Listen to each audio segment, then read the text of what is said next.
Hello everyone, welcome back into this channel. So in this video, I would like to show you the way how to remove an object from the video with the CapCut application. So I already have this video and I would like to remove this reflections of the lights of the lamp here. So the thing that you have to do is just go click the clip and please take a look on this part. You just need to slide into the left side until you find the duplicate sections or duplicate tools, and then you just need to go click the duplicate tools here and then make the duplicate clip become an overlay back. Go click this overlay clip.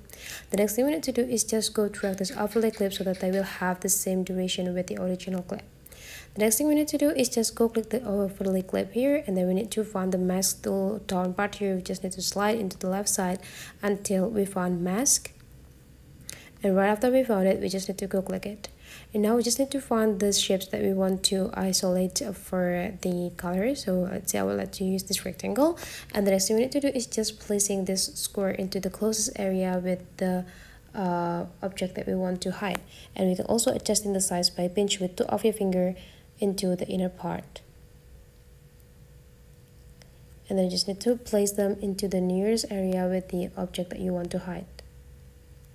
Right after that, you just need to go click this checklist button, and then you just need to drag the screen here into the area that you want to hide.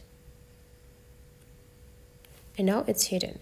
So that is the way how to hide the object from the video with the CapCut. Hopefully today's tutorial is useful for you. Thank you for watching, and I would like to see you for the next tutorial.